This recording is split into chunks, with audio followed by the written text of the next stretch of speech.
Uh, Hi guys, nice to meet you. How are you? I'm doing great. Thank you for watching my video, my live stream. My name is Tom Savage. Today I want to learn basic CSS or cascading style sheets.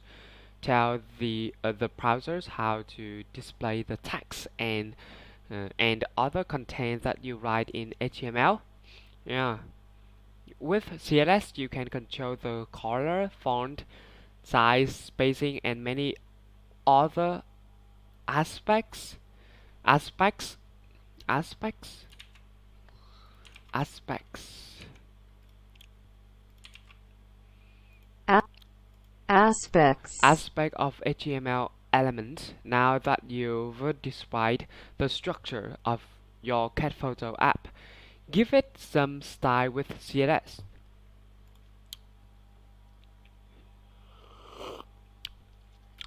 So this is our website. We have already done previous HTML, basic HTML and HTML files. This is our website, and it's just have content and text image. Have no uh, like a color or something side. So here we are. So now we will like custom it. So like HTML will HTML will provide you content, will give you will provide website contents, and CSS will custom that content for your website. Okay, it sound easy to understand. So first thing, change the color of text. Now let's change the color of some of our text. Now we can do this by changing style of your h2 element. This property has that is respond mm, mm, the property that is respond for the color of elements in text is the color style property. Here's how you should set your h2 elements text color to blue. Here, sound great, sound good.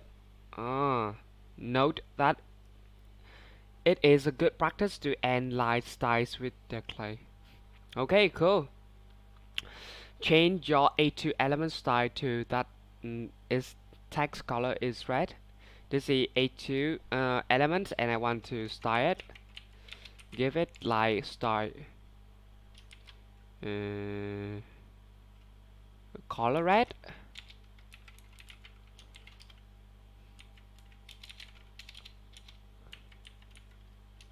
Here. So here we can see that A2 of website heading cat photo app turn from black text to red text is so great. Okay, we have done. So far so good.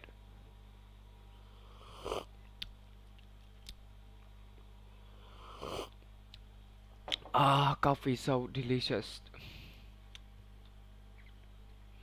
Use CSS selectors to style elements. Selectors? So selectors with CSS there are hundreds of CSS properties. CSS properties that you can use to change the way an element looks on your page. When you enter it here, you were styling that individual H2 element with inline CSS, which stands for cascading style sheets. That's one way to specify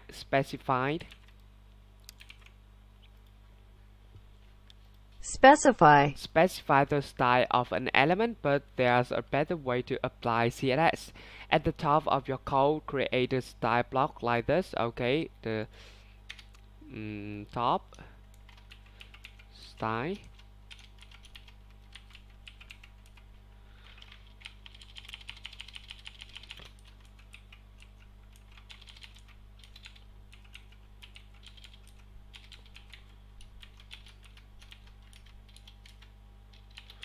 Oh my god! Oh my god! here. Inside that style block, you can create a CSS selectors from A2 element. For example, if you want to all A2 elements to be red, you would add a style rule looks like this. So far so good. Note that it's important to have both opening and closing curly brackets.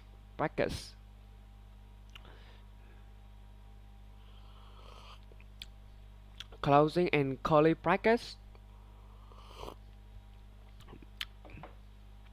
around each element style rules. You also need to make sure that your element style definition is between the opening and closing style tags, style tags. Finally, be sure to add a semicolon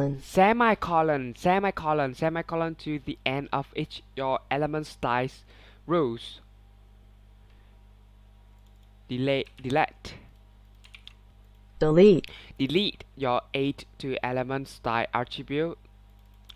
Okay, so here I need to delete style attribute here, and instead of create a CSS style block, add the necessary CSS to turn HTML to blue. So here I want to have selectors, right? Use CSS selectors to style. Here we A2 color blue.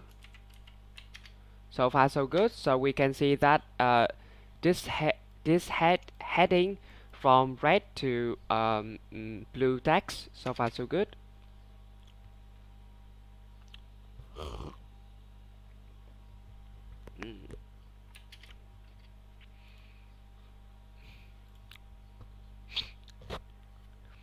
Use a CSS class to style an element.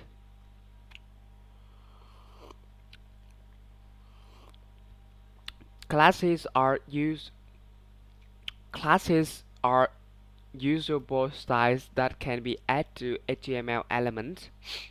Here's an example CSS class declaration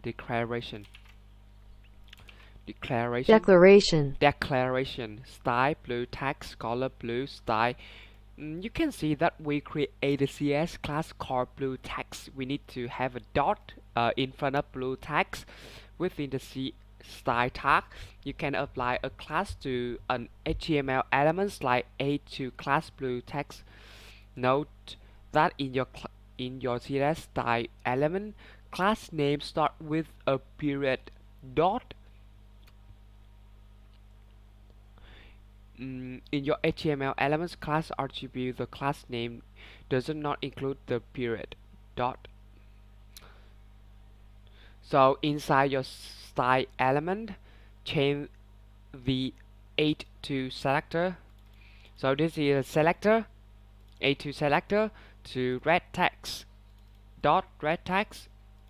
So change A2 selector to dot red text here, and update color value from blue to red. So color red, and give A2 class with attribute red text, class attribute with value red text.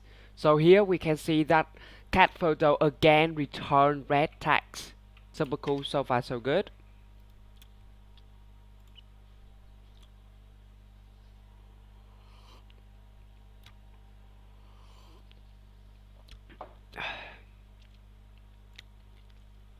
Style multiple elements with a CSS class. Style multiple elements with a CSS class.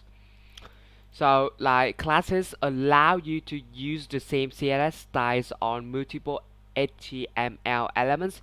You can see this by applying your red text class to the first B element. So we not only apply to A2, but we can apply it with every element in HTML. Like now we have style here, we have black stack selectors here. So and then we want to turn like P P elements, like click here to view more, turn to like red color. We can use the apply class attribute with P2, like red text, right? So far so good. Change the font size of an element. Font size is controlled by the font size CSS property like this, H1. So font size,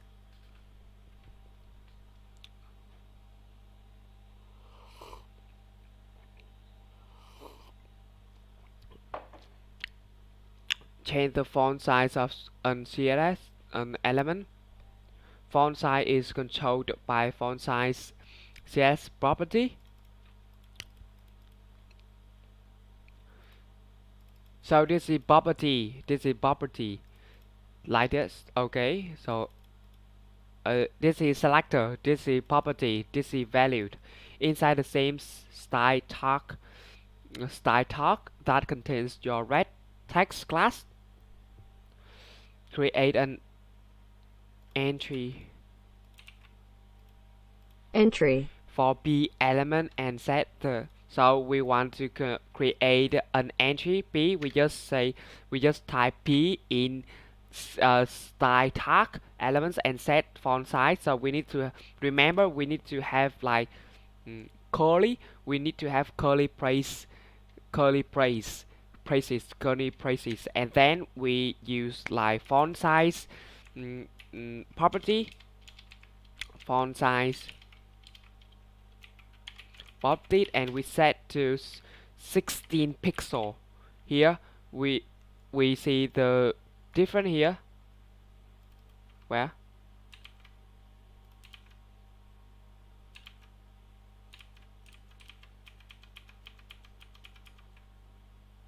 Here. So we see that here, and we change it. Font size 16 pixel. I see. I doesn't see anything. I didn't. I don't see anything change. Set the font family of an element. Okay, font family. Like this is the default font of our website, but we can change it to another beautiful font text like this. Like you can set which font elements should use by using the font family property. So for example, if you wanted to set your age to here, elements font to sans serif, you would use the following CSS. So here, make your B element use the. Okay, so I want to change this font text to like monospace. So we use like a font family property, and then we give it. I give it value monospace. So we see that here we have a different changing. We have a different font for P elements. So far so good.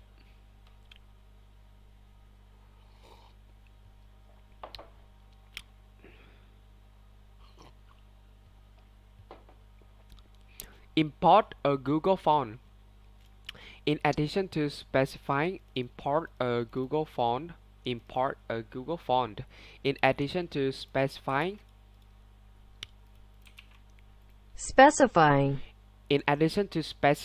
common fonts that are found on most of operating system, we can also specify non-standard standard custom web prompts for use on our website. There are many sources for web fonts on the internet. For this example, we will focus on the Google Fonts library. Google Fonts is a free library for web fonts that you can use in your CSS by referencing Referencing. referencing the font's URL. So let's go. Sorry. So let's go ahead and import and apply a Google font. Note that if Google is blocked in your country, you will need to skip this challenge. To import a Google font, you can copy the font URL from URL from the Google Fonts library and then pass in your HTML. For this challenge, we will import the lobster font. To do this, copy the following code snippet and paste it into the top of your code editor before the opening style element here. So we need to copy it here, everything here, and then we put it on the top of our code. Now you can use the lobster font in your CSS by using lobster family. Okay, so like this font family name, genetic name. The genetic name is optional and is a fallback font in case the other specified font is not available.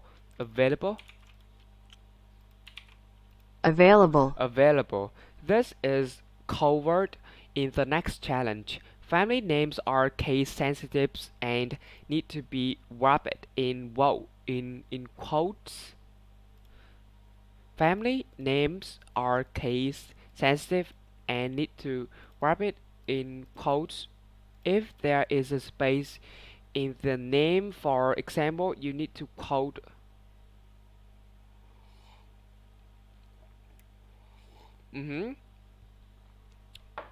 but not to use the lobster font. Import the lobster font to your web page, then use an element selector to set lobster as. So here, import the lobster font to your web page, then use an element selector to set lobster as a font family. So here, I have link connect with like Google Fonts, and then now I need to give like A2 selectors and A2 selectors A2 selector, and I give it a property font family, and give font family of unvalued lobster, and see how it's changed. It doesn't change anything. Lobster.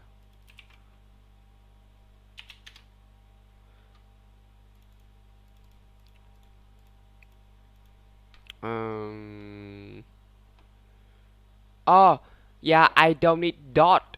I just need A2 selector here. So we see I see the different here. Cat photo like change to another font. Okay, so far so good.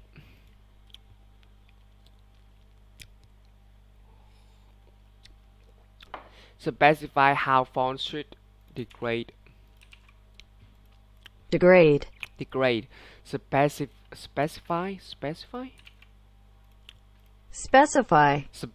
how fonts should degrade. There are several default fonts that are available in our browsers. These generic font these generic font families include monospace, serif, and sans serif. When one font isn't available, you can tell the browser to degrade to another font. So when I use lobster font for H2 element, but when lobster not available for my website, so we can degrade to another font. For example, if you wanted an element to use the Helvetica font, but degrade to the sans serif font to when isn't available. You will specify. So this we have B selectors. We give B selector a property font family, and we give font family of two values. They are Helvetica, and follow it is sans serif. Generic font family names are not case sensitive. Also, they do not need quotes because they are CSS keywords.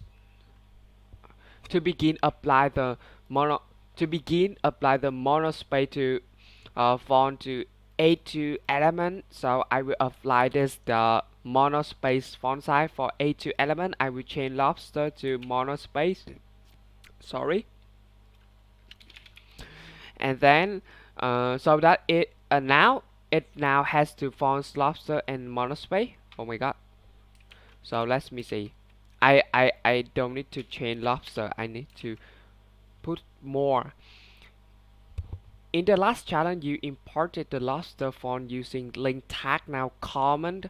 Out common out import of lobster fonts using ATM Commons.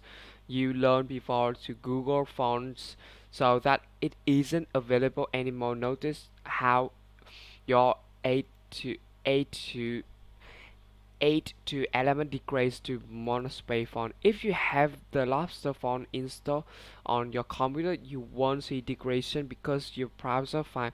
So here, now we see I still see that A2 heading of my website still have lobster font, but now I will comment this link by use comment, and then lobster will degrade to monospace. Okay, so far so good. Understand? Size your image.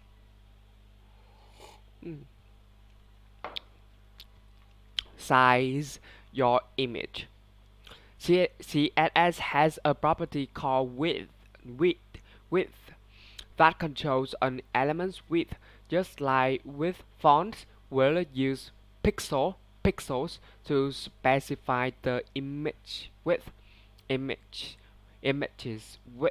For example, if we wanted to create a CSS class called larger image,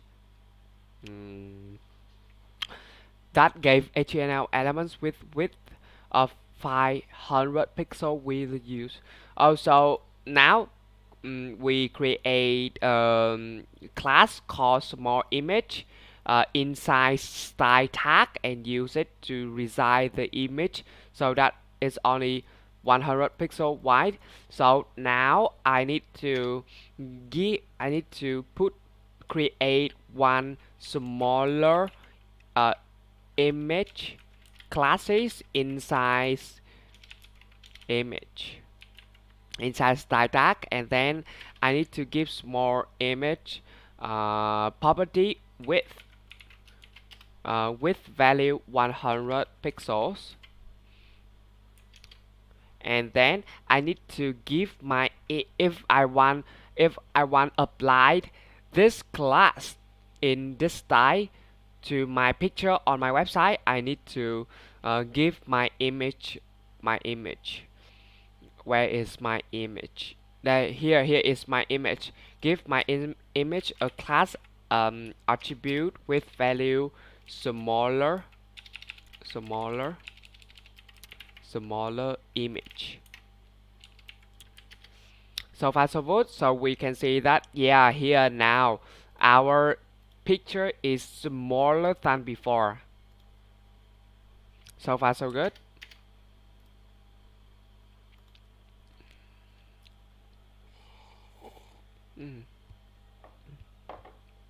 Coffee is the best thing I have drink.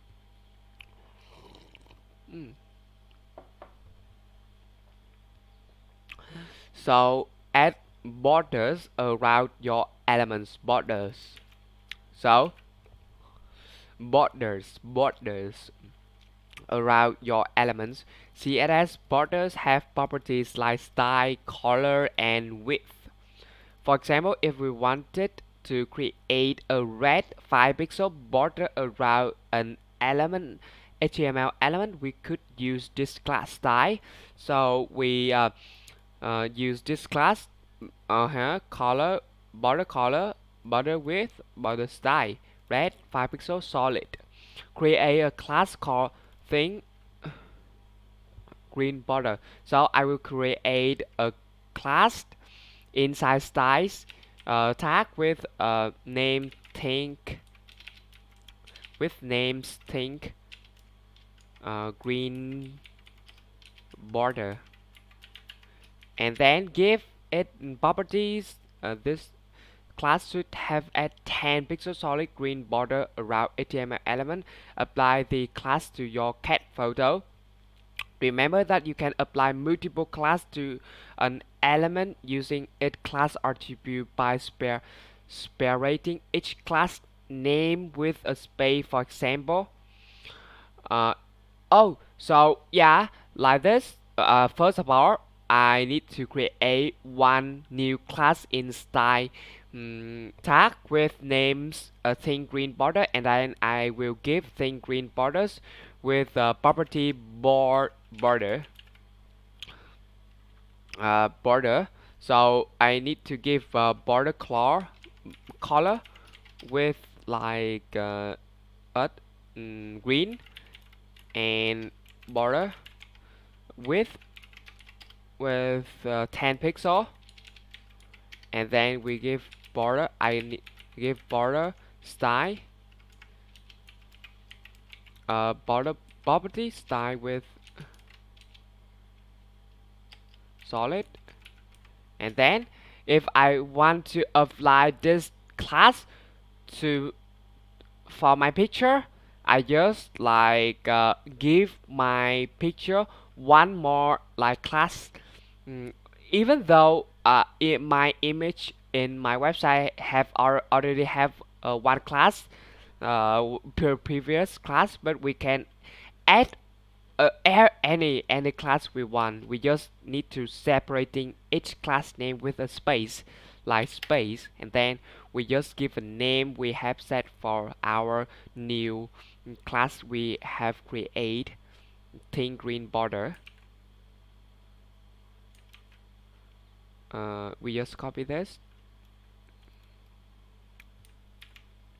and then we paste it, and then here, oh my god, now you can see that our picture on my picture on my website have border with color green, and width with 5 pixel and solid. So far so good. So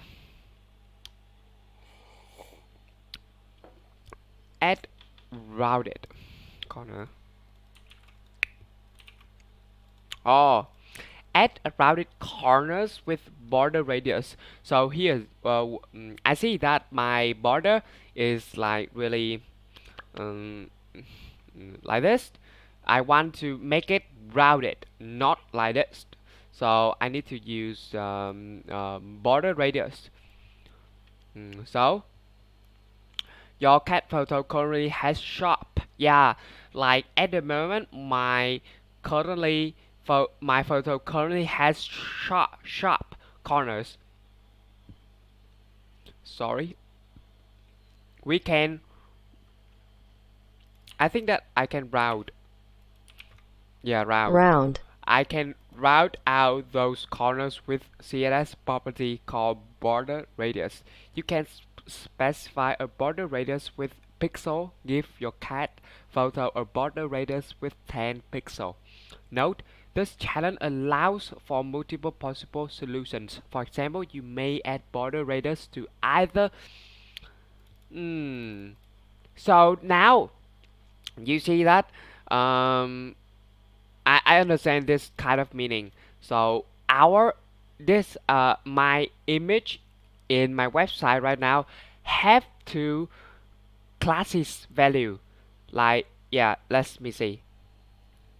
This is my image code, and in image element, and inside image element we have class attribute, and inside class attribute we have two values, that is they are smaller image and thick green border.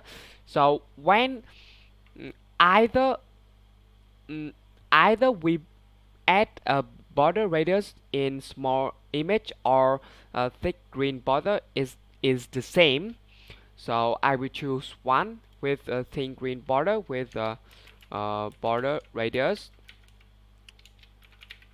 with like 10 pixel. Here we are is isn't sharp. It isn't sharp. It isn't sharp anymore. Now it's like uh, route. It routes 10 pixel, but we can do it with like small image class too. Here, if I do it, the same. It still apply with a small image. So far so good. Oh my god, that. So make crucial. circular, Make circular image with a border radius. So in addition to pixel, you can also specify the border radius using a percentage. Give your cat photo border radius of 50%. Mm. Hmm.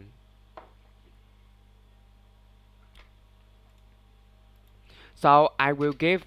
I need to create like uh, image selector inside style, and then I will give image selector property border radius and give it 50%. Here we are. We will see anything different. Mm.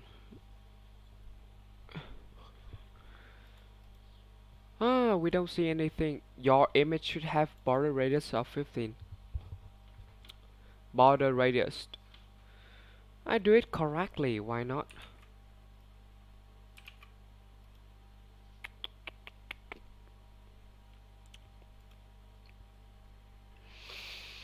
Hmm. I think we have a problem here. So let me see.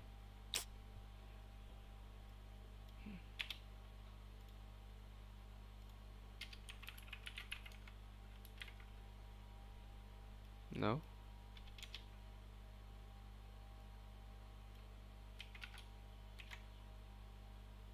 Ah, here. So far so good. It's so. Okay, okay. It's super cool, super cool, super cool. So far so good. Give a background color to a div element. You can set an element's background color with the background color. Okay, so like I think that I can change my website, my background website with like background color property. For example, if you wanted an element's background color to be green, you will put this within your style element. So I understand. So I want to change my background color in my website to like silver to silver. So first I will create new classes with a name class name with a silver background, and then I give it property with background color with silver here, and then assign this class to deep element. Deep. Here, this is deep. So I give this a class attribute with silver value, silver background value, silver.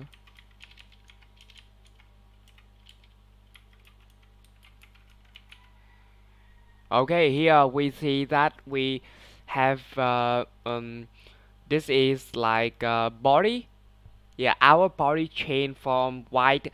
Our body background change from white color to silver, right? So far so good. So set the ID of an element. Set the ID of an element. What does it mean? Let me see. Hmm.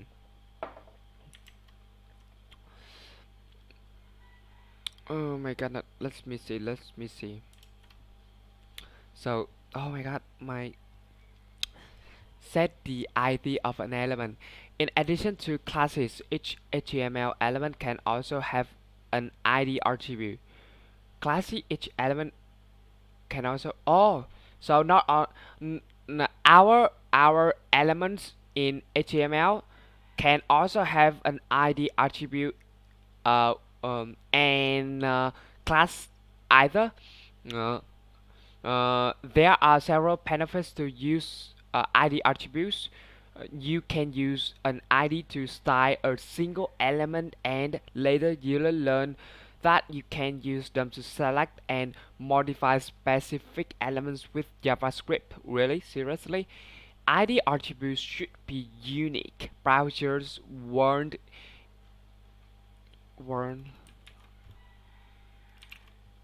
enforced this, but it is a widely agreed urban best practice, so please don't give more than one element the same ID attribute. Here's an example of how you give a element ID here. Give form element cut. So I need to give form where for my form element here, my form element, and I give it ID with like cat photo form. So far so good, just easy. Use an ID attribute to style an element. We not only can use like class to style element, but we also can use ID to style element.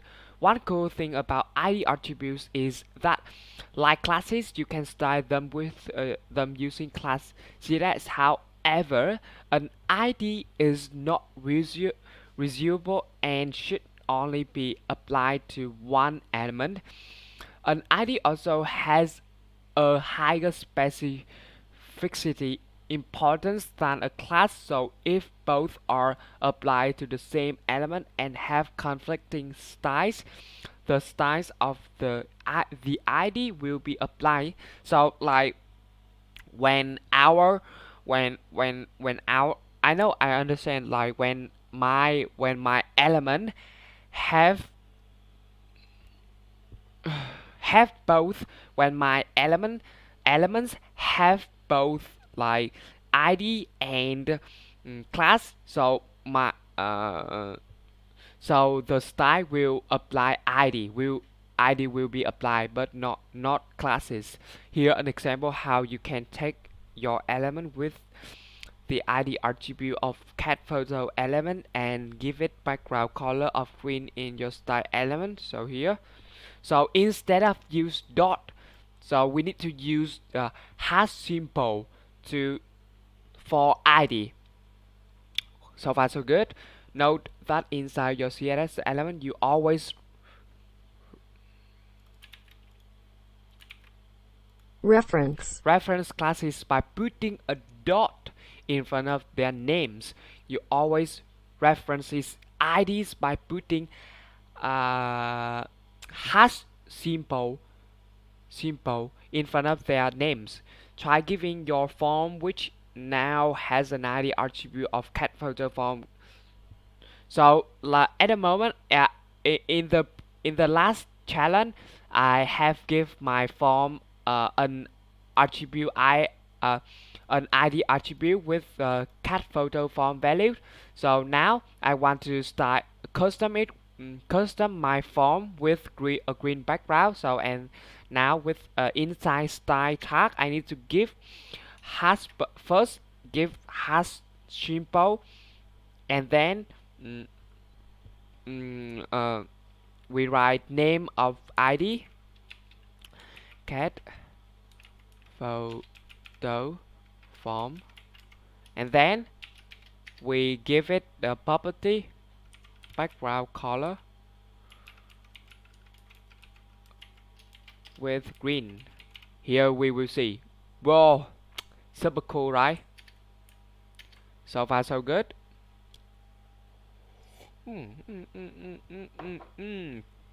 We have new things here. What is it? Oh my god. Oh, oh, oh my god. I need to try my best to become the best person in the world. I'm the best. I'm the best. If you are the best, so you don't feel tired. Definitely. If you are, if you want to become the best, you now you need to learn. Definitely, don't need. If you want to the best, because at the moment, have tons of people out there are trying to learn to become the best. The same with you. If you like. If you like take a rest, so you are not the best. Oh, I understand this the method. So just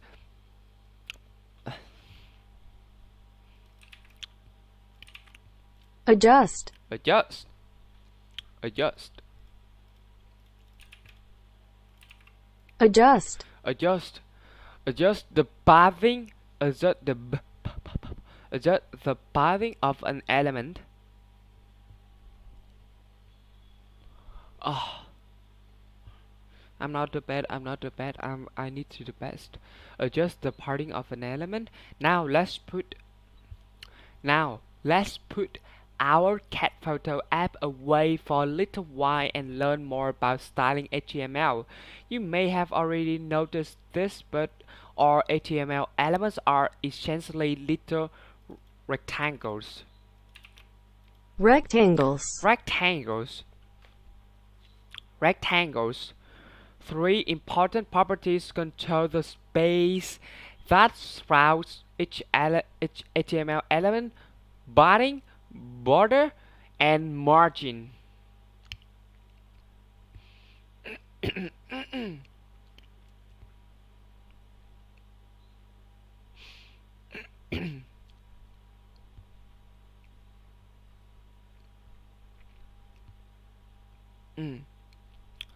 An element body controls the amount of space between the element's content and its border.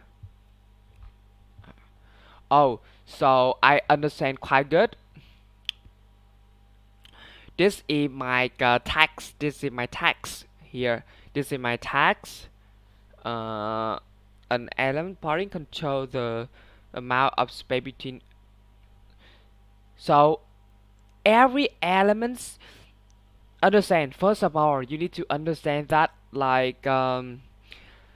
every element in HTML is a rectangle. First of all, it is a rectangle element, and then this is my text and this is my rectangle.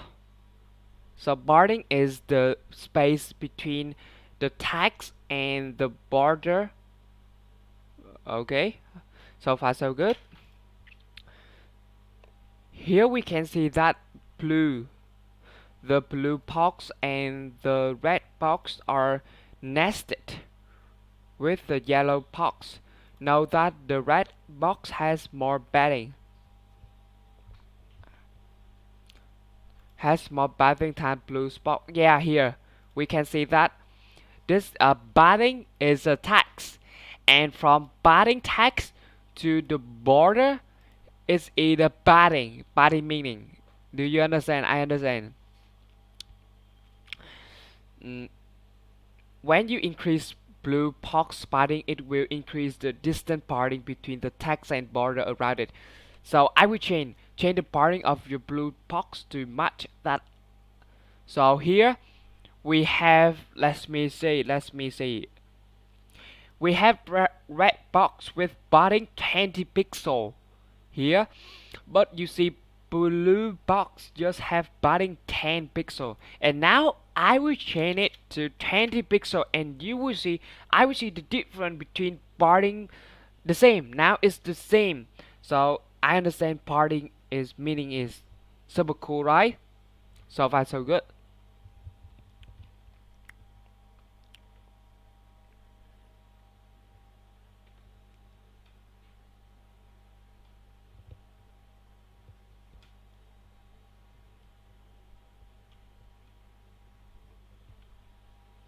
What it is?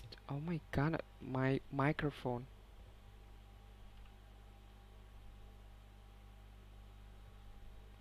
Wait me for a minute, a little bit. I need to change my.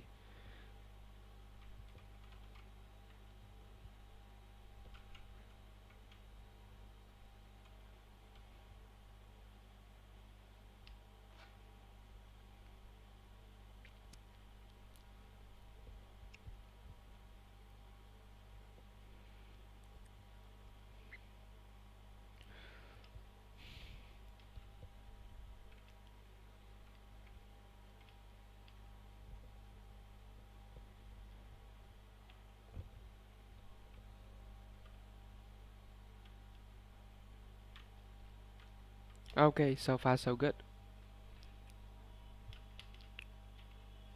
But I don't have space.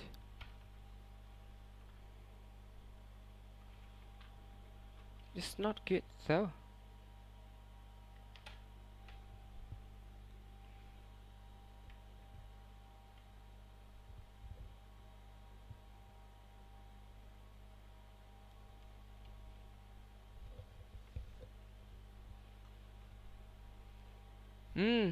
I hate this.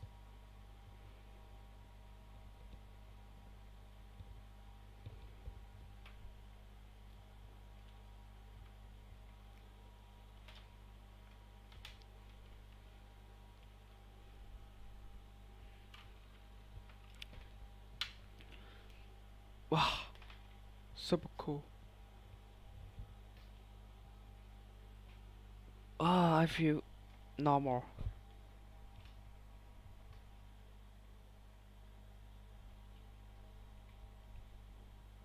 Okay, it's normal right now.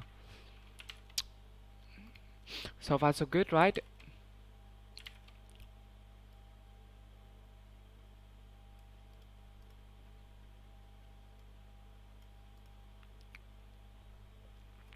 Mm, interesting.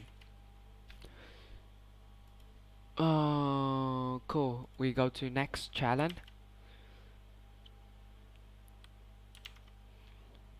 So adjust the margin of an element. Adjust the margin of an element. An element's margin controls the amount of space between an element's border and surrounding element. What?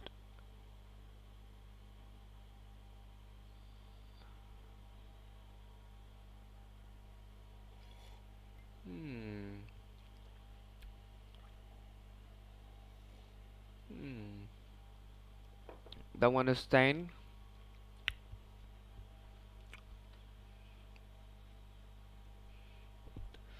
Controls the amount of space between an element's border and surrounding element.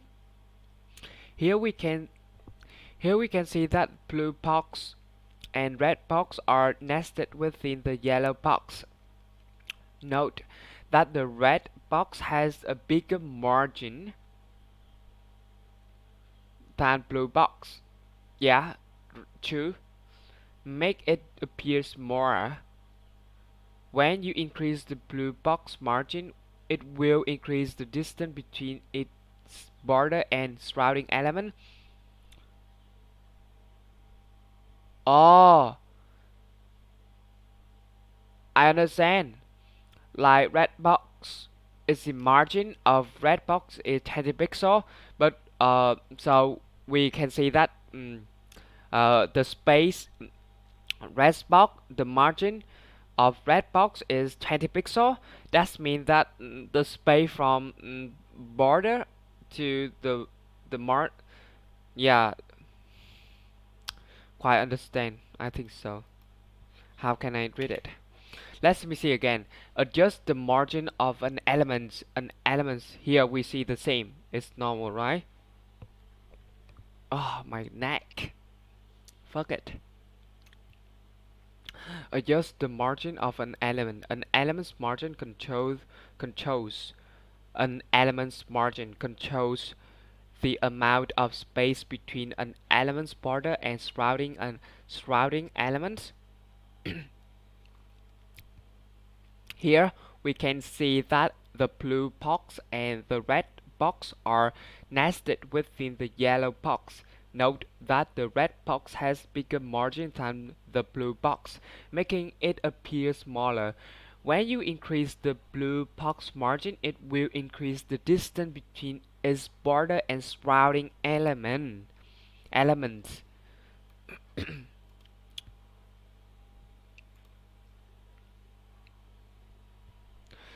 Add a navigate na, na, na, negative, negative as a negative.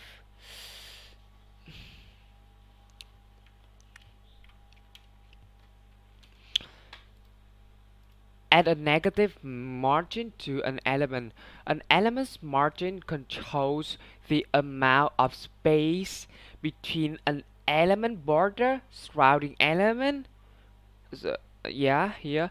If you set an element margin to navigate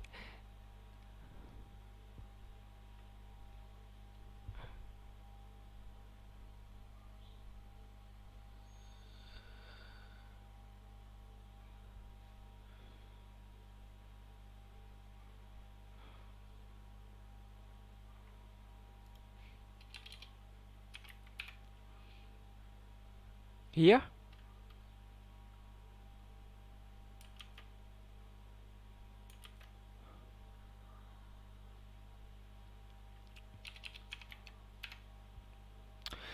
add a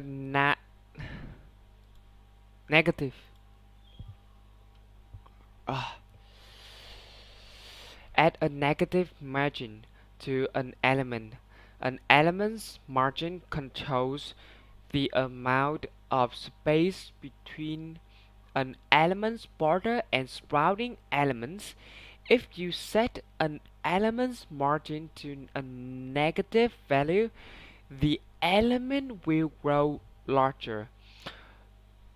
Try to set the margin to a negative value like the one for the red box. Change the margin of the blue box to negative 15 pixel so it fills the entire horizontal width of the yellow box around it.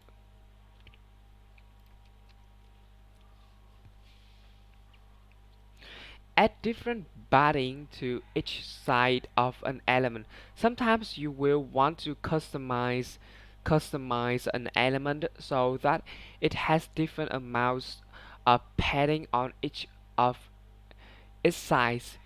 CSS allows you to control the parting of R for individual size of an element with the parting top, parting right, parting bottom, and parting left properties. Give the blue box a parting of 40 pixels on its top and left side, but only 20 pixels on its bottom and right. Where?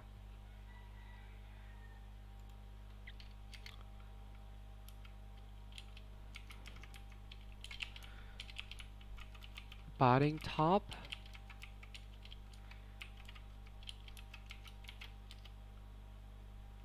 Forty.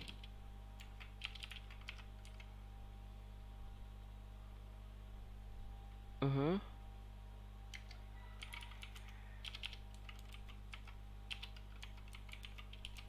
Left.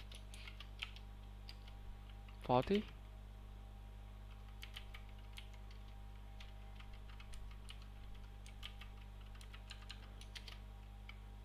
padding, bottom 20. Uh-huh. Padding, right 20.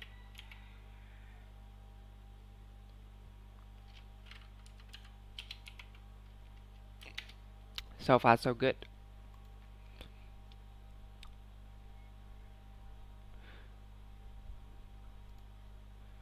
Add different margins to each side of an element. Sometimes you will want to customize an element so that it has a different margin on each of its sides.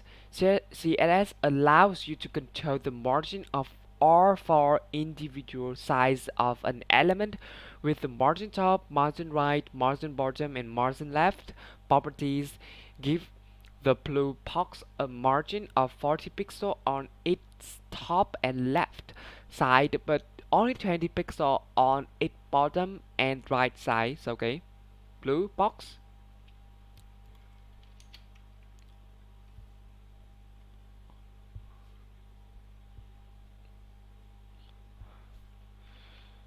margin, top, 40, margin, left, 40,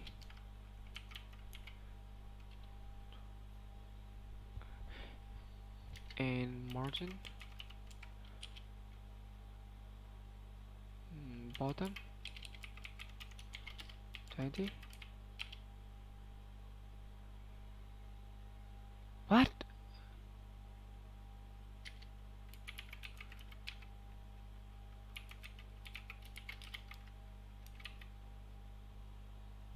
Hmm. Hmm. Hmm.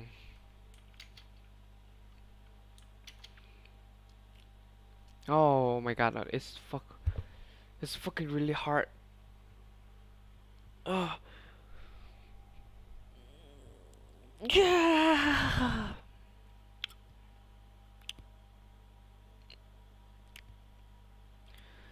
I need to rest 1 minute.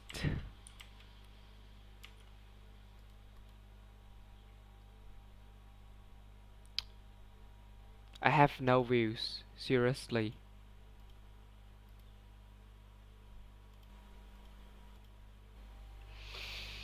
Hmm.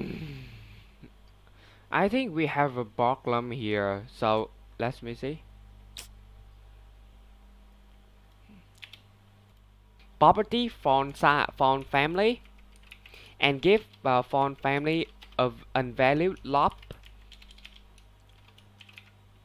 lobster and see how it's changed. So far so good. I'm doing great job.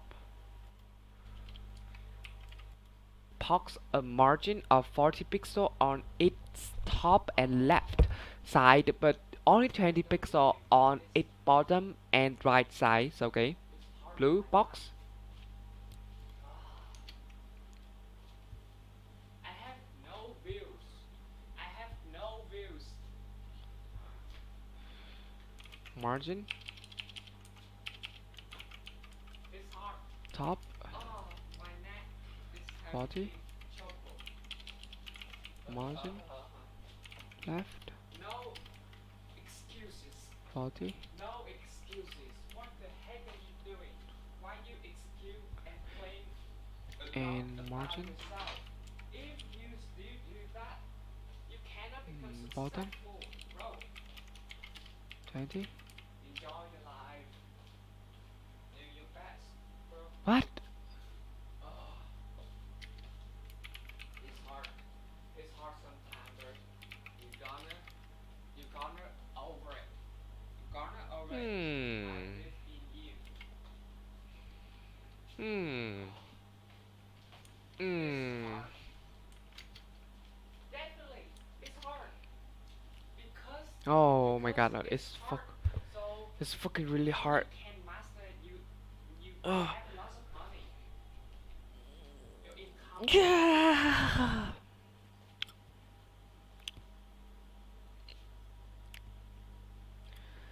need to rest 1 minute.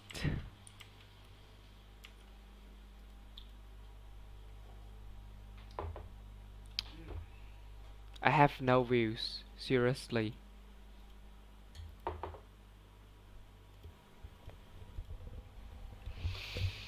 Hmm. I think we have a problem here, so let me see.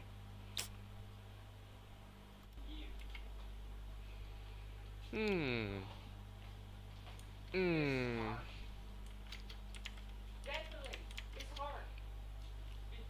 Oh my god.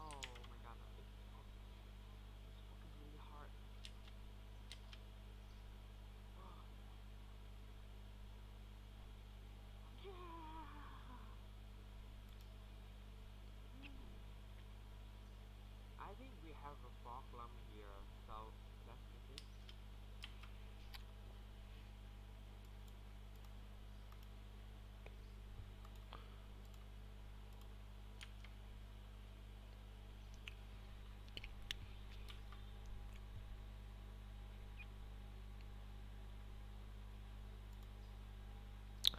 I'm come back. I'm come back.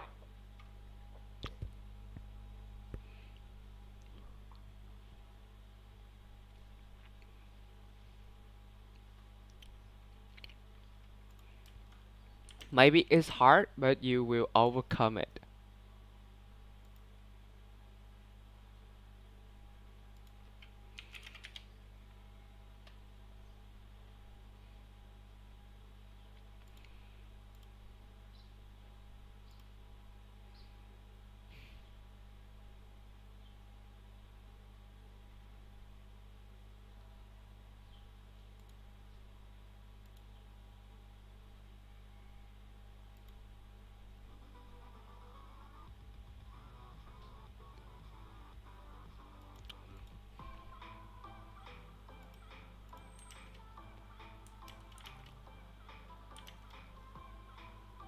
I'm listening a little bit music. Ah,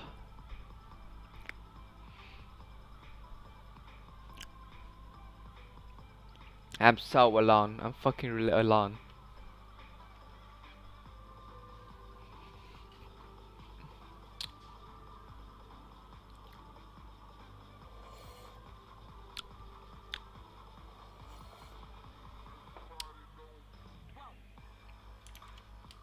Okay, normal. It's normal now. You gonna own it? Okay, come back to our lesson. Use clockwise. Use clockwise notation to specify the parting of an element. What does it mean? What the heck? Oh, clockwise. Use clockwise notation to specify. Understand? Quite good. Specify. Use clockwise notation to specify the parting of an element. Use clockwise. Do you know clockwise? Here. To specify parting of an element.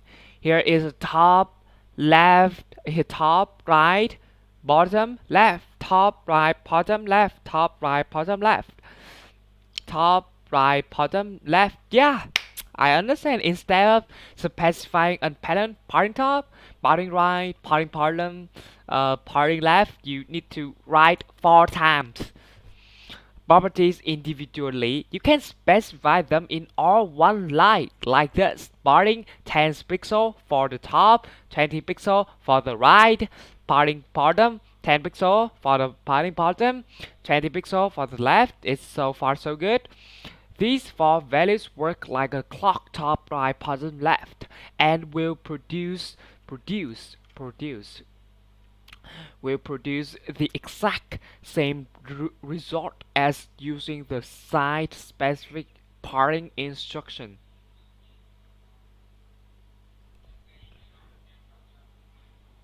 Use clockwise notation to give blue box class parting.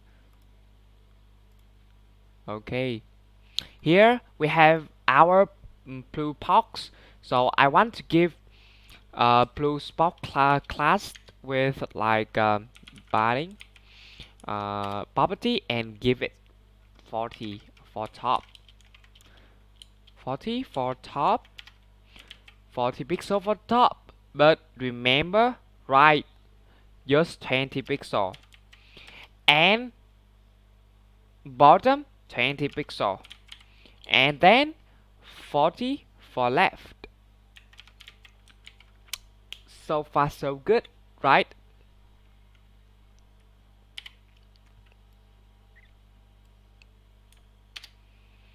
It's super easy for me, I think so.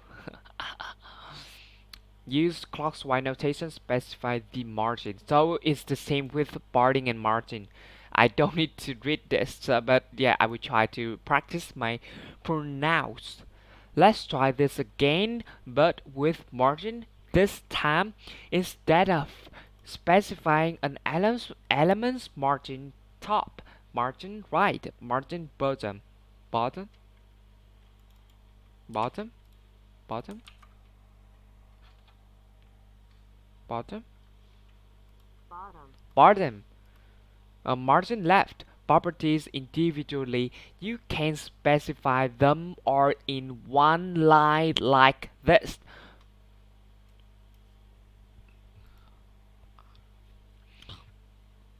These four values work like a clock top, right, bottom, left, and will produce the exact same result as using the site-specific margin instructions.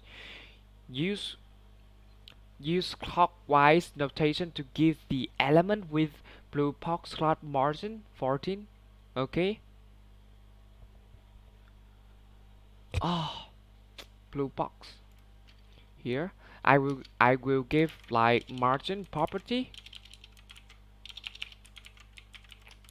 with 40 for top, 20 for uh 20 for right.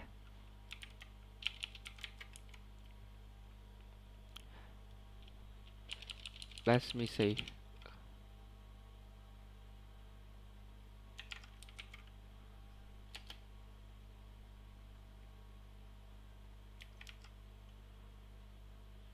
Uh,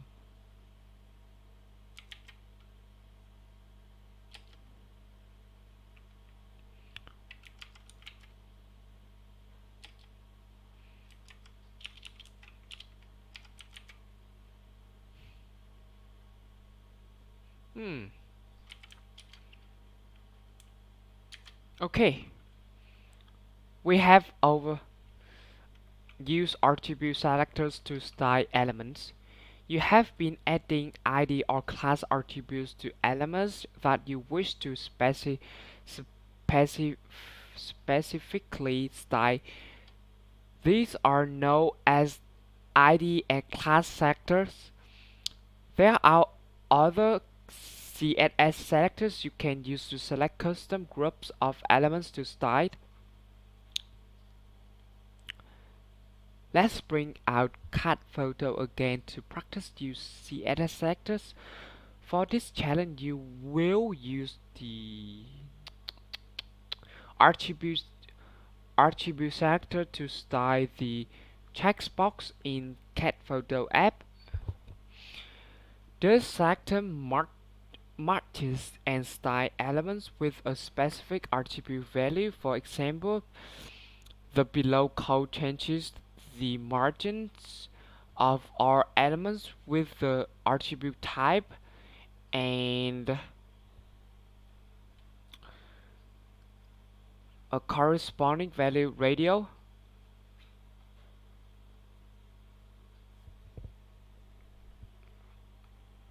Using the type attribute selector, try to give the checkbox in cat photo app a top margin. So this is checkbox.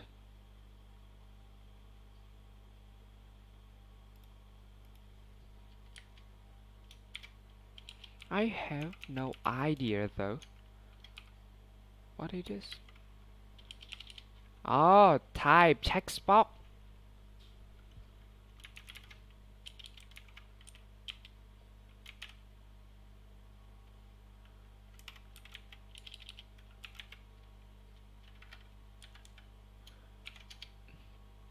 Easy, right?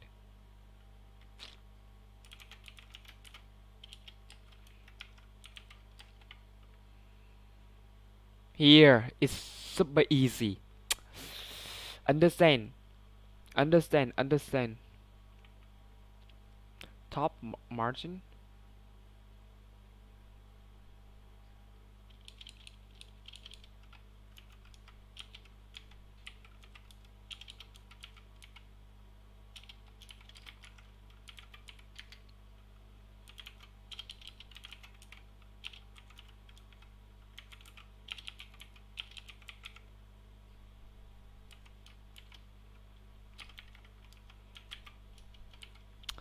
So far so good. I think that easy. 15.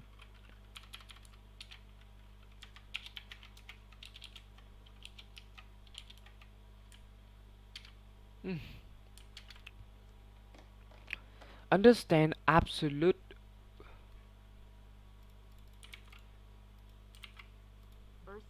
versus. Understand absolute versus relative units. Understand absolute versus relative units. Understand absolute, absolute, absolute, relative, relative, absolute, absolute, relative, relative. The last several challenges are set an element's margin or padding with pixel. Pixel are a type of length, length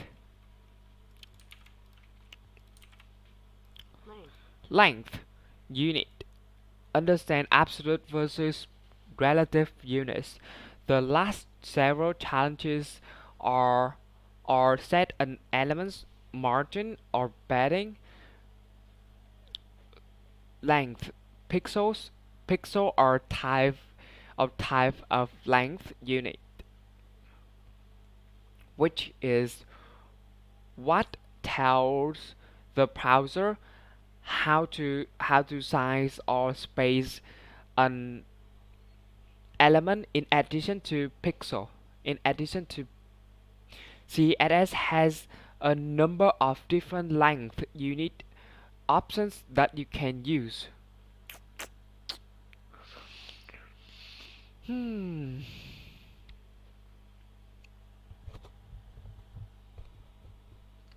Understand.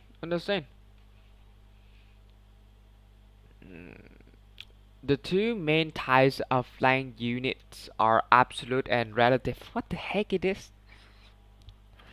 Absolute units tied to physics.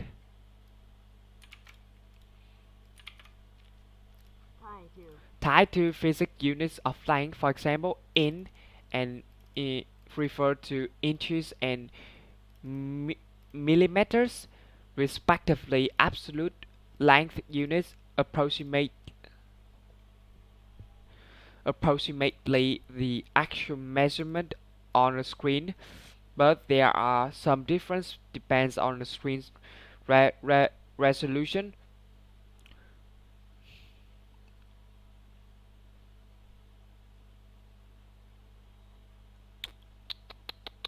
Relative units such as m or ram are relative to another length value. For example, m is based on size of an element's font. If you use it to set font size property itself, it's relative to parent's font size. There are several relative unit options that are tied to the size of the viewport. They are covered in the responsive web principle section. Add binding property to the element with class red box and set it to. I don't understand what the heck it is.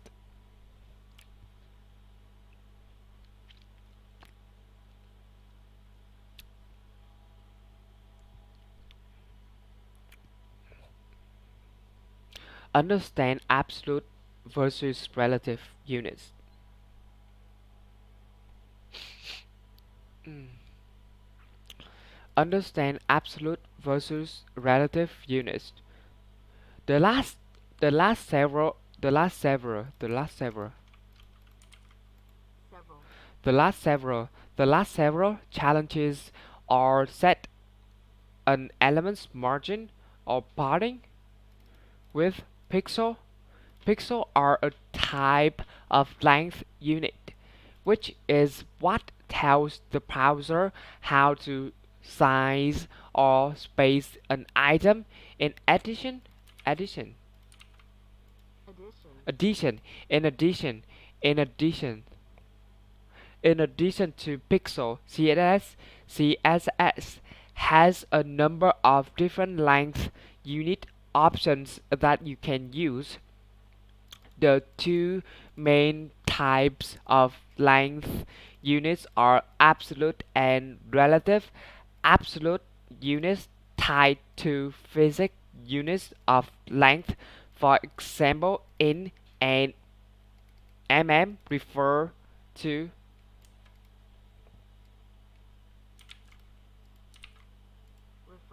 refer to inches and millimeters respectively. Respectively, respectively. Absolute length units approximately the actual measurement on a screen, but there are some differences depending on a screen's resolution. Relative units such as m or rem are relative to another length value. For example, m is based on the size of an element's font. If you use it to set the font size property itself is relative to the parent's font size. Note, there are several relative unit options that are tied to the size of the viewport. They are converted in the responsive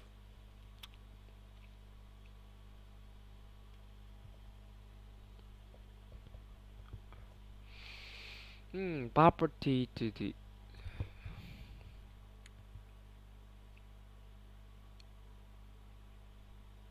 here red box.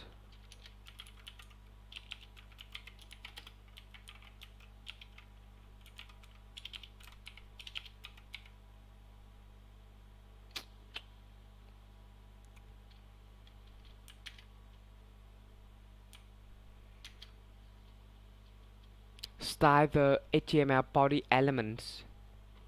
Now let's start fresh and talk about CSS inheritance.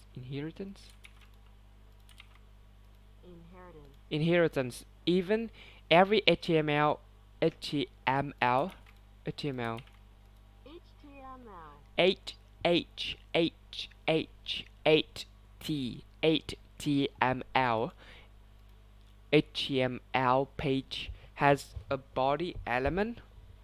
We can prove that the body element exists here by giving it a background color of black. We can do this by adding the following to style body background.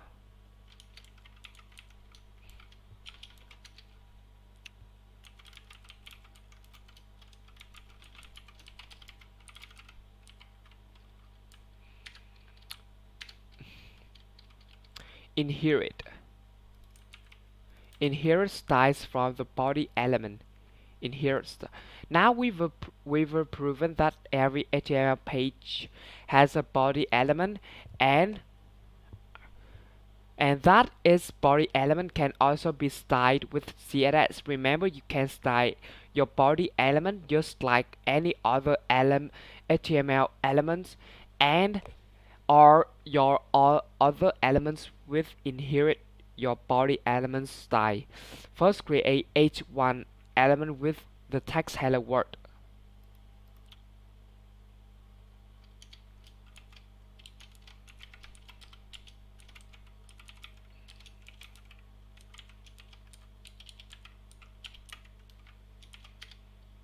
Then let's give our elements on your page the color of green.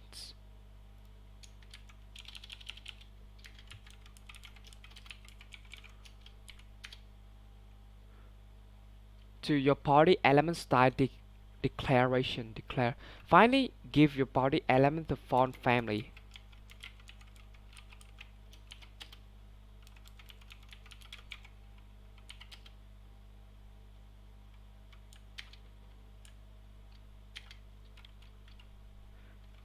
Prioritize. Prioritize one style over another. Sometimes your HTML elements will receive multiple styles that conflict with one another. For example, your H H1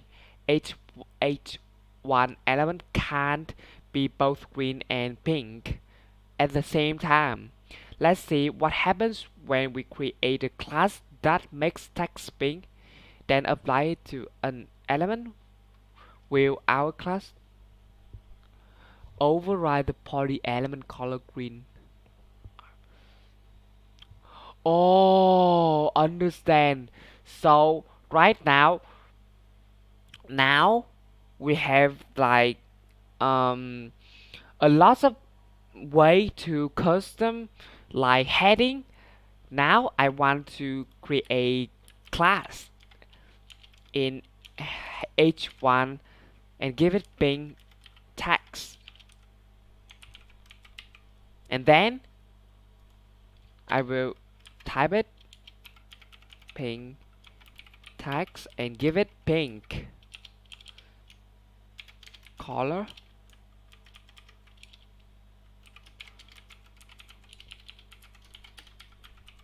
Pink here. So class will override body elements. Quite good. Understand.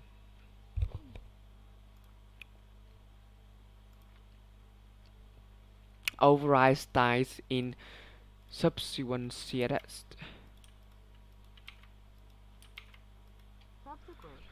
Our ping text class overrode our body elements CSS declaration.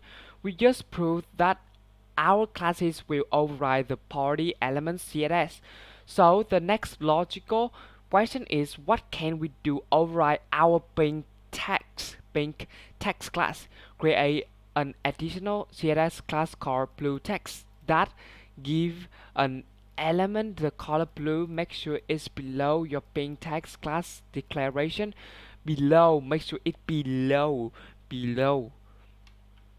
Apply blue text class. So here we have blue text,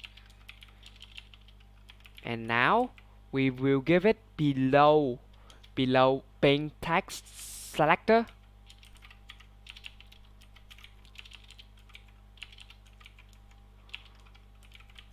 and we give it color blue.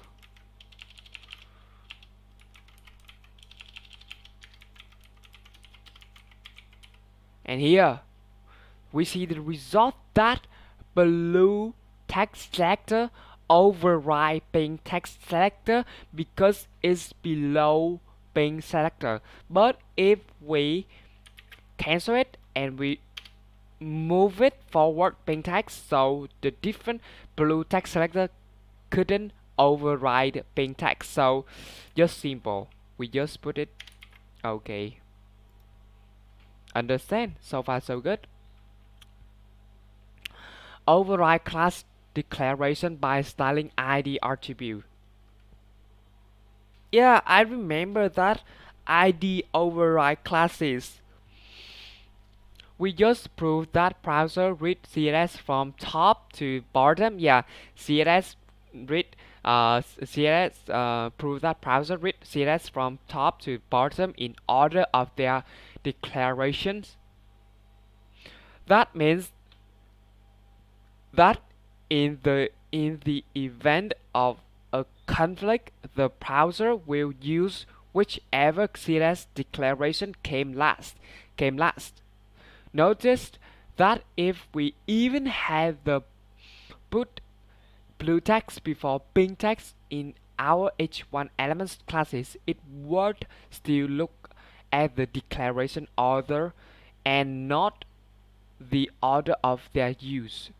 But we are not done yet. We are not done yet. There are other ways that you can override CSS. Override. Do you remember ID attributes? Yeah, I remember. For me, that I remember. Let's override your pink text and blue text class and make your HTML orange by give h1 element ID. I will give ID orange color orange text and then give it with heart symbol with orange text, and then we give it with color orange. Yeah, we see the result that ID override classes. Override class declaration with inline styles.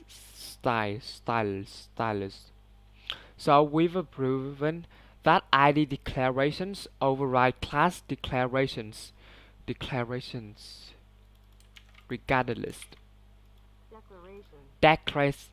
Not de declaration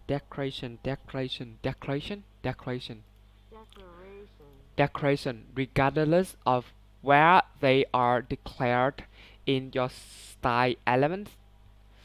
Override class declarations with inline styles. So we've proven that ID declaration declaration declaration. So we've proven that ID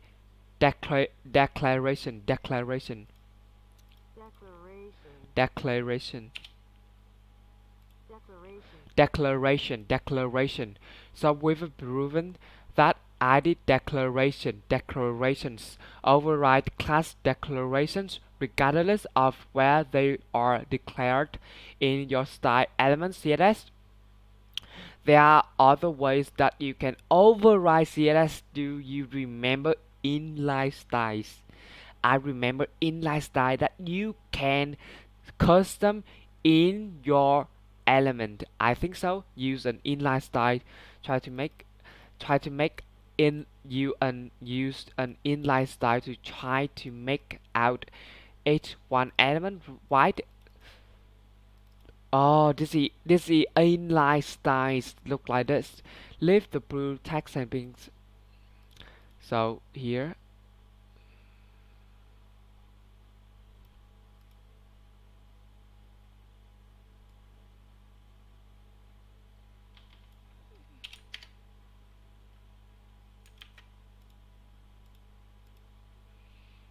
hmm,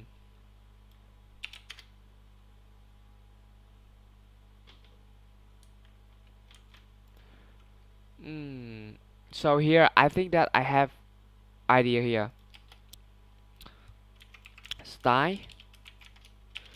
So if you want to use an inline style, first you need to give h1 h1 element style attribute, and then give style attribute like color property, and then give color property uh, pink pink pink value. See the result. See,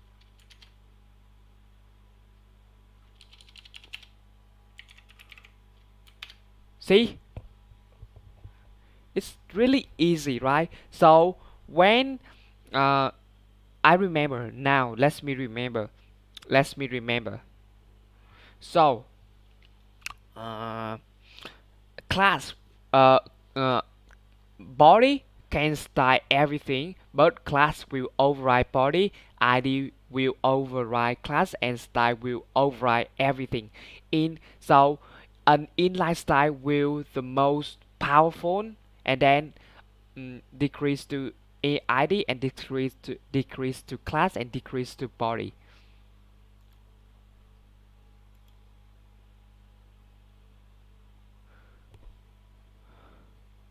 What? Override or other styles by using important? Yay! Yay! Yeah! We just proved that inline style will override all the CSS de- declar declar declaration declaration declaration de- declaration declarations declaration in your style element. But wait, really? We still have one more? There's one last, oh my god, one last way to override CSS.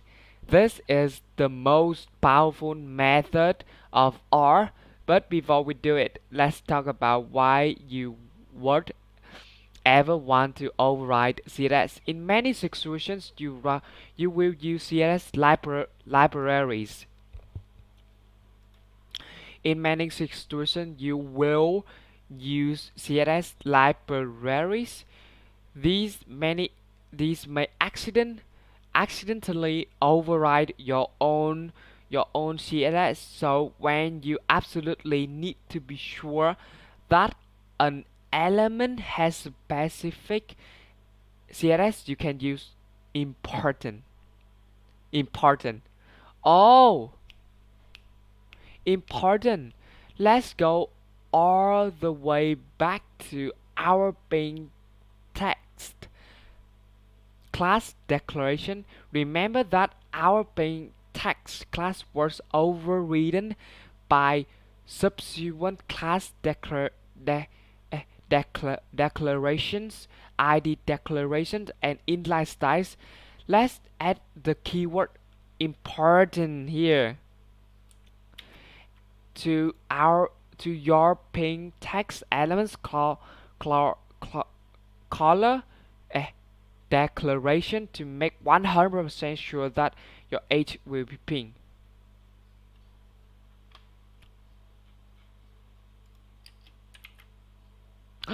Here, so when we put important keyword, let me see, it will override everything. Understand? Quite easy, right? Oh, it's hard. It's not easy.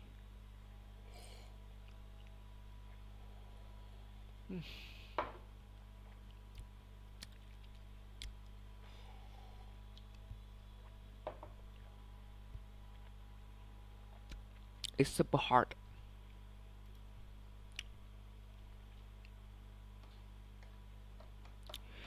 You hex code for specific colors. Use hex code for specific colors. I feel my vocal is not good at all. I speak a lot. Like I speak when I wake up until now. I wake up at five. I got up at 5. I got up at 5 a.m. in this morning,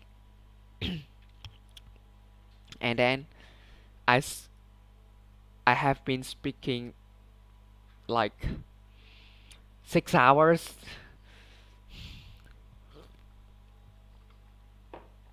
No, no, no, not 6 hours. 7 hours. I speaking 7 hours up to this time. 7 hours. I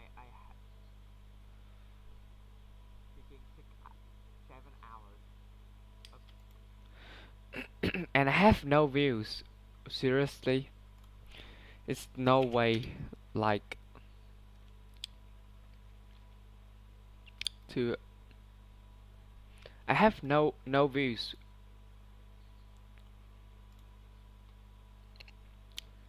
1 hours, 2 hours, 2 hours, 1 hours, and this 2 hours like 5 hours, 2 hours, 2 hours, like and 5 hours. Okay, it's a little bit hard, but yeah, I will try best.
Try your best. Like everything will come to you, right? No problem. Use hex code for specific colors. Did you know there are other ways to represent colors in CSS? Yeah, a hex code maybe. One of these ways is called hex hexadecimal hexadecimal code or hex code for short. We usually use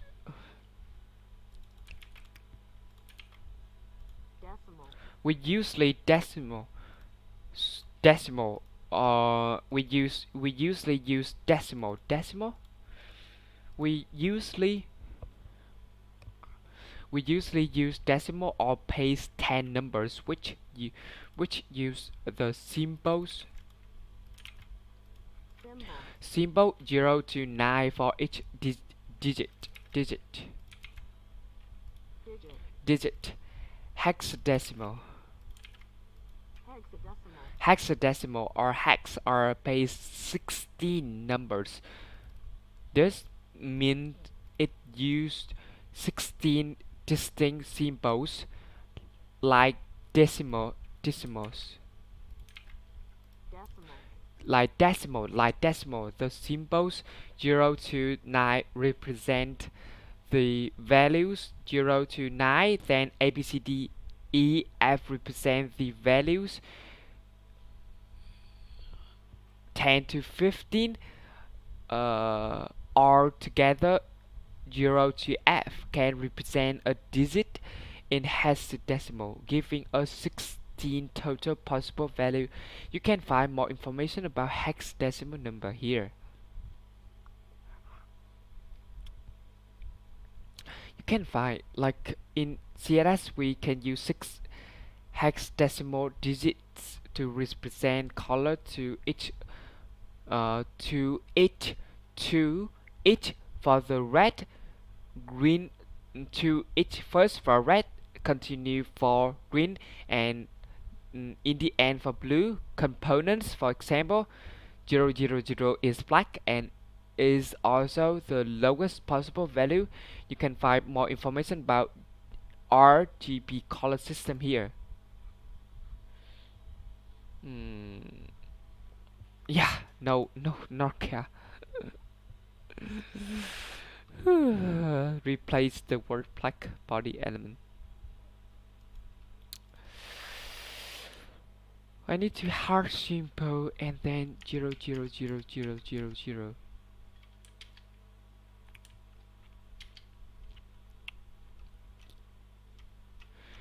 Use hex code to mix colors. Ah. Oh my god, it's hard.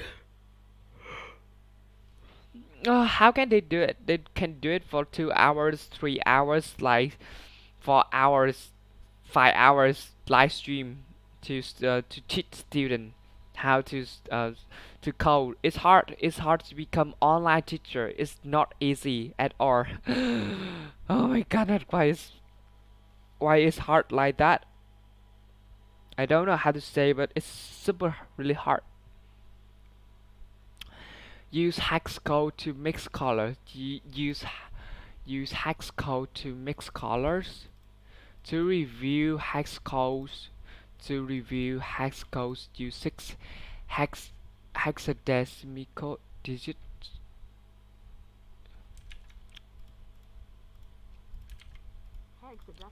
hexadecimal digits to represent colors to each for red, green, and blue components. From these three peer colors, red, green, and blue, we can vary the amounts of each to create over 16 million other colors. For example, orange is pure red mixed with some green and no blue. In hex code, this translates to being FFA500. The digit 0 is the lowest number in hex code and represents a complete absence of color. The digit F is the highest number in hex code and represents the maximum possible brightness. Brightness replace the color words in your our style elements with their correct hex code. Black, black, black, black, black, black, black, black, black, black.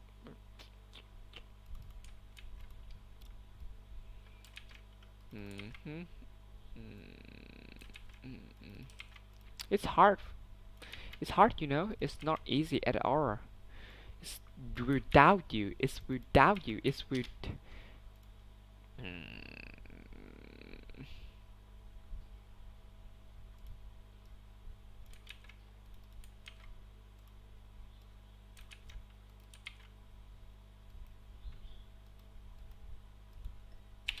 It will. It will doubt you. Though times it hard. Though times so hard. Very hard. It's not easy. Why is hard like that though? I'm so tired.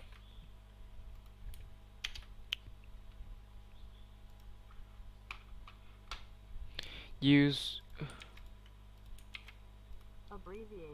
abbreviated. You abbreviated. Uh, abbreviated hex code. Many people feel overwhelmed by the possibilities of more than 16 million colors, and it's difficult to remember hex code. Definitely, nobody care about hex code. Why?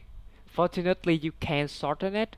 For example, red hex code FF000 can be shortened to F00. This shortened form gives one digit for red and one digit for green, one digit for blue.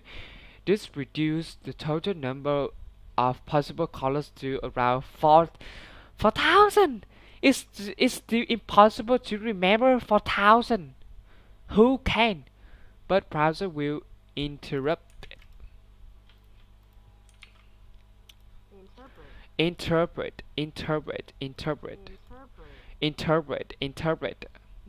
Understand? Red code. It's hard. Oh my god. Fusion. Fusion. Okay. It's pink. Crayon.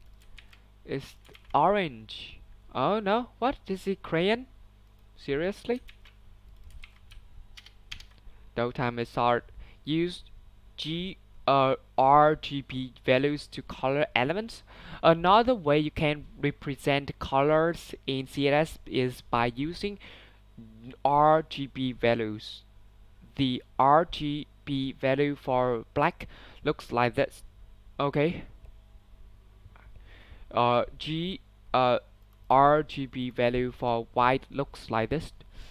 Mm, mm, okay. Instead of using 6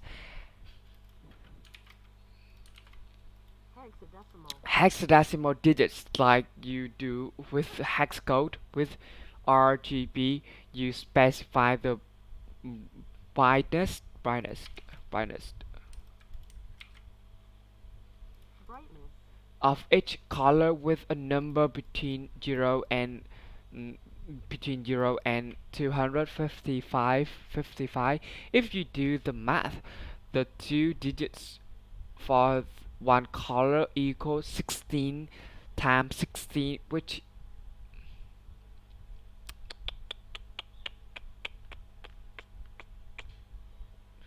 Oh my god, this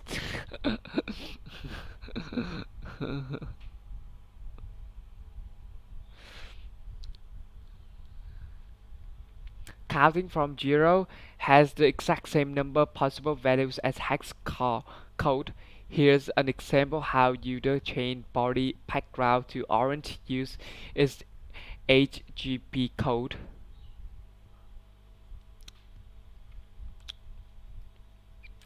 It's insane. It's insane. It's fucking really insane. Blue. Blue. Red. It's red. Orange. You know that I think that you don't need to remember this. You just I think that in my opinion, you don't need to remember all these things. You just to understand what is the meaning of RGB or hex codes or RGB. You just to understand. So like when you want to color blue, you just to set 0 for red because yeah, and when you set 0, so it means that red is 0. When you set 0, it means that green is 0, and you when you set 255, it means that blue is the maximum. And when you get all, so it depends. You don't need to remember really hard. You just to understand the meaning. What is it? I think that is a good way to learn something. Beautiful penguin.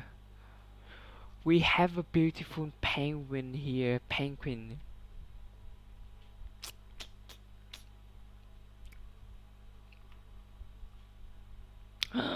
Tons of code here. Why it have tons of code? Oh my god. Use CSS variables to change several elements at once. So CSS variables.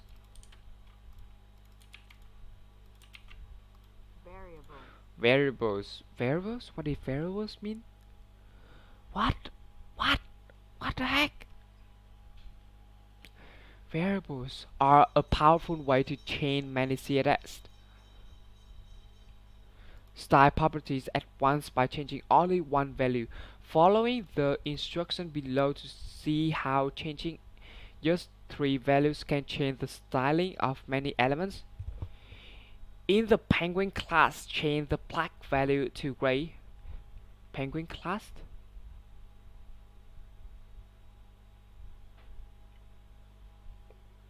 Okay.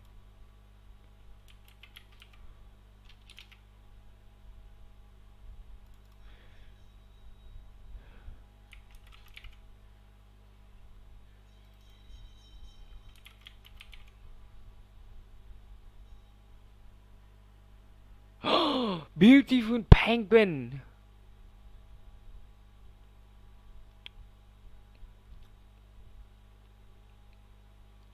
What if variables?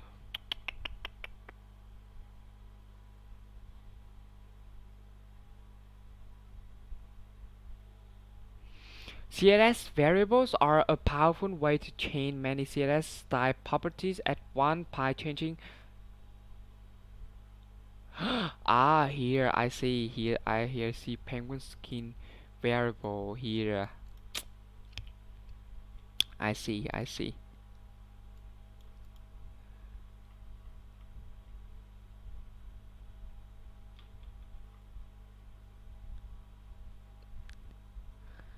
Understand a little bit.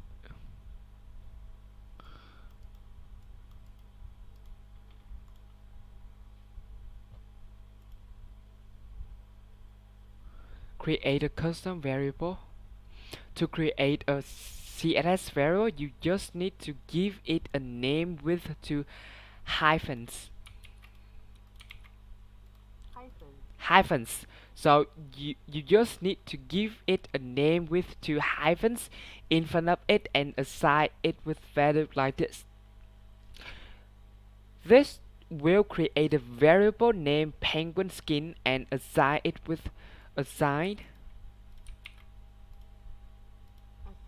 assign it with value of grade. Now you can use that variable elsewhere in your CSS to change the value of other properties to grade. So like this, like for example, so if you want to create a variable, you just need to give first, you need to have two hyphens, and then what? Ooh, uh, a, a ugly penguin, and then you need to set a name, a random name you want. For me, that I need to follow challenge and penguin skin, and then give it value grade. So I have variable here. So easy. Use custom CSS variables. So yeah, after I create my variable, I can assign its value to another CSS properties by referring to the name you give it. Background var penguin skin. This will change the background of whatever element you're targeting to gray, because that is the value of the penguin skin variable. Note that style will not be applied unless the variable name are exactly matched. Apply penguin skin variable to background property of the penguin top. So penguin top, here I need to set value and need to penguin top penguin skin. See, different, right? Penguin bottom here,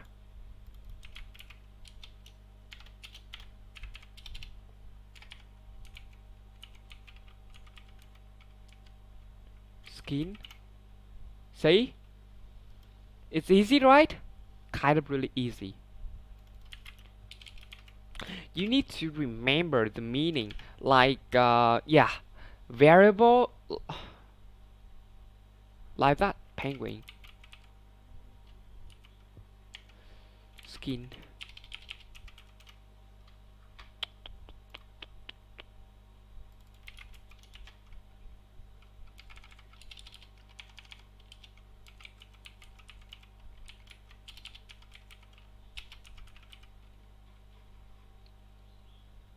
Done.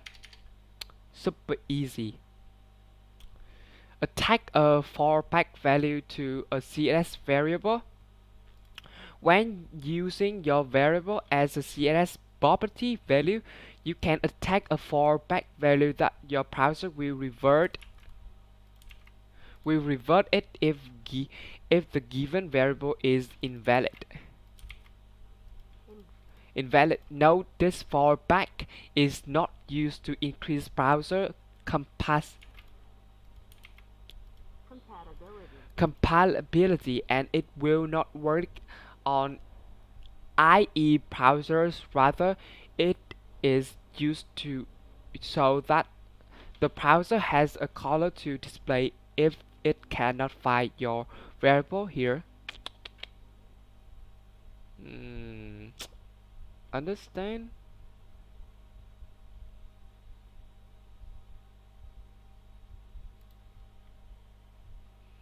It looks like there is problem with the variable supplied to the penguin top. Yeah, it's true. Penguin bottom class, rather than fix the typo and add a fallback value black to the background, like here, and bottom here. Super cool.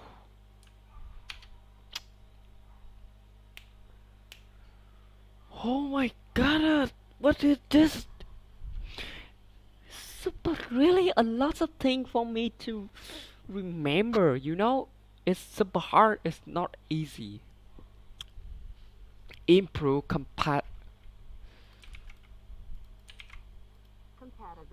compatibility.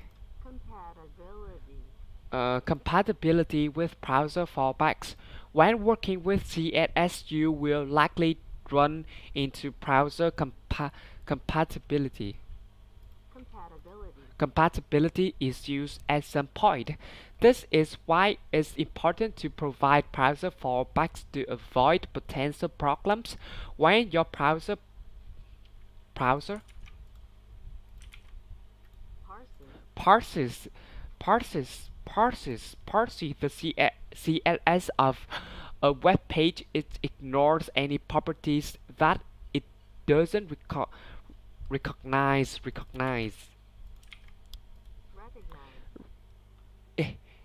Eh, recognize doesn't recognize or support. For example, if you use CSS variable to assign a back, background color on a site, Internet Explorer will ignore the background color because it does not support CSS variables. In that case, the browser will use whatever value it has for that property. If it can't find any other value set for that property, it will revert to the default value, which is typically not ideal. Ideal. This means that if you do want that this means that if you do want to provide a browser fallback, is is as easy as providing another more widely spotted value immediately before you declaration. That way, an older browser will have something to fall back on, while a new browser will just interrupt whatever declaration comes later in cascade.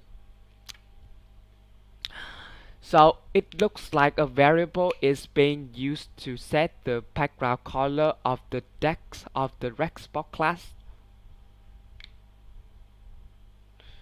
Let's improve our browser compatibility by adding another background declare right before the existing.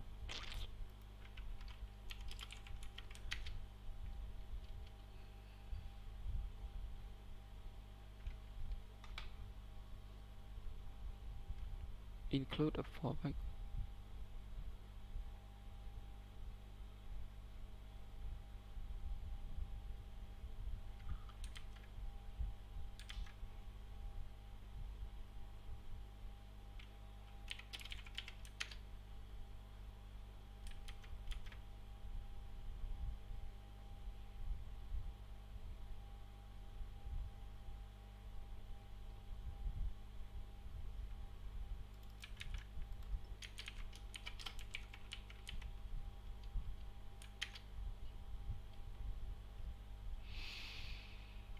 What the heck is that? It's so hard to know.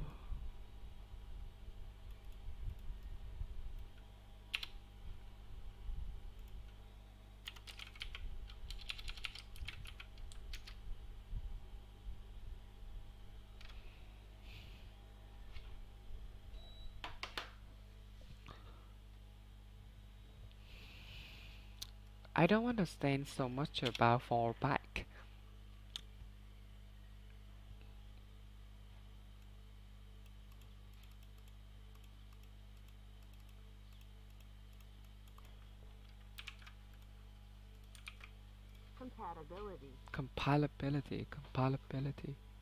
Compilability. By adding another background declaration, right? It's hard, buddy.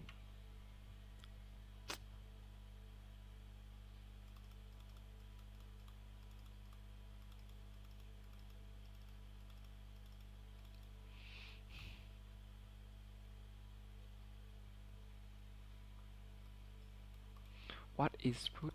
What the heck? What the heck it is? Root?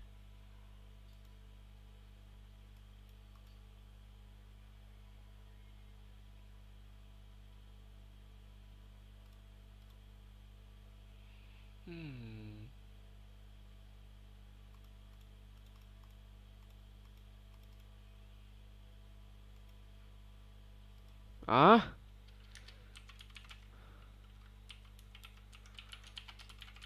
just this. What the heck?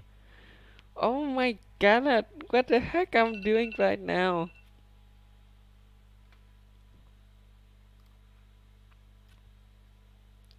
In here, CSS variables. When you create a variable, it is available for you to use inside the selector in which you create it. It also is a variable in any of that selector's descendants. This happens when you create a variable. It is a variable available for you to use inside the selector in which you create it. It also is available in any of that selector's descendants. This happens because CSS variables are inherent just like ordinary properties. To make use to make use of inheritance, CSS variables are often defined in a root element. Root element is a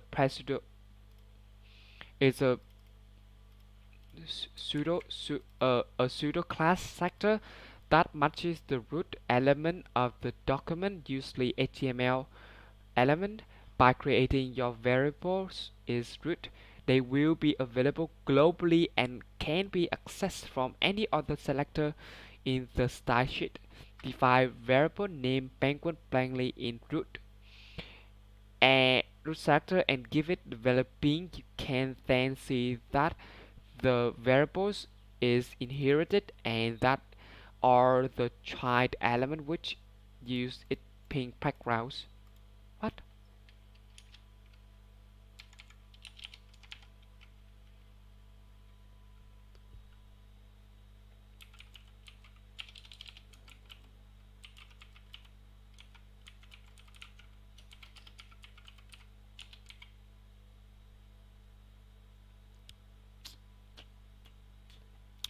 So for example, that when you create a variable, it is available for you to use inside the selector in which you create it. It also is available in any of that selector's descendants. Descendant. This happens because CSS variables are inherited, just like our ordinary properties. To make use of inheritance, CSS variables are often defined in root element. Root is a pseudo class selector that matches the root element of the document, usually the HTML element. By creating your variables in root, they will be available globally and can be accessed from any other sector in the style sheet. Define a variable name penguin penny in root sector. Okay, so far so good.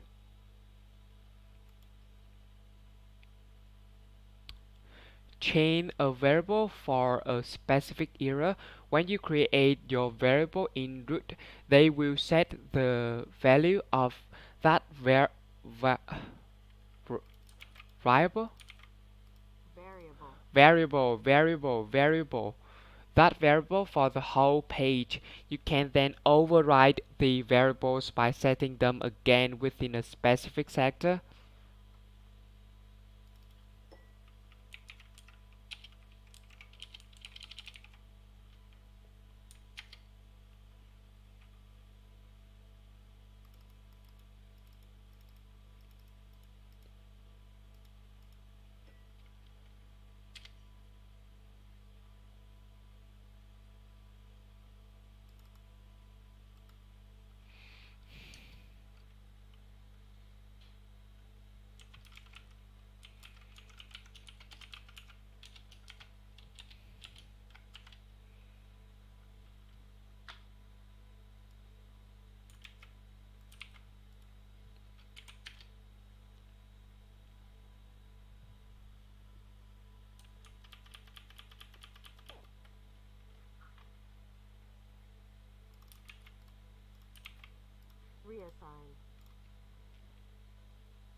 Mm, quite understand at this time.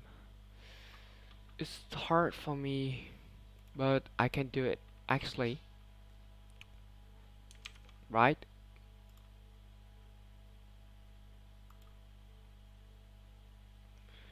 Use a media query to change a variable. CSS variables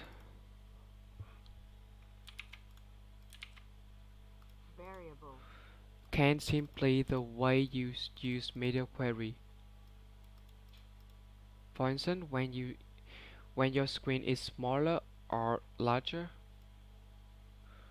than your media query breakpoint, you can change the value of variable. Will apply styles in the selector of mirror change it to penguin size.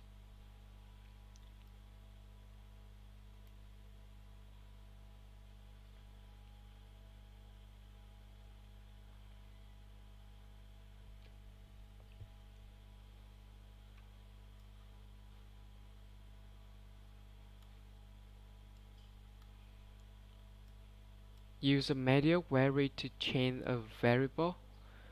CSS variable can simply the way you use media queries. For instance, when your screen is smaller or larger than your media query breakpoint, here max breakpoint,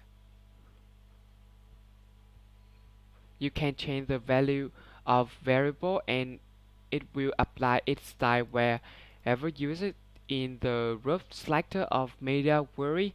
Change its penguin size.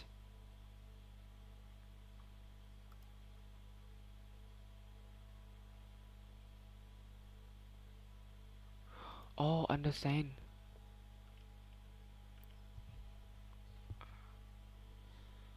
Mm.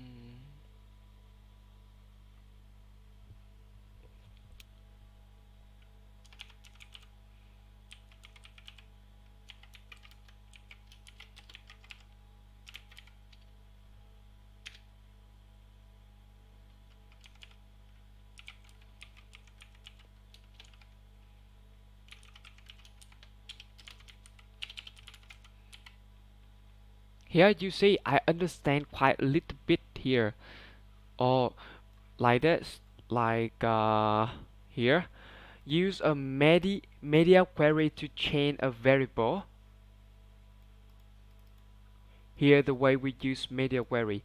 CSS variable can simplify the way you use media queries. For instance, when your screen is smaller or larger than your middle query breakpoint. You can change the value of a variable and it will be applied its style whenever it used. The root sector of middle query change itself is redefined and give a value. So it's kind of really like that. Oh my god, it's really hard here. Nice to meet you guys. Thank you for watching my video up to this time. It's really hard. Nobody, I swear that nobody can watch to this time, up to this time with my live streaming. Nobody. If they can watch me up to this time, you will be another one successful in the future. Bye bye. See you next chapter. See you later. Bye.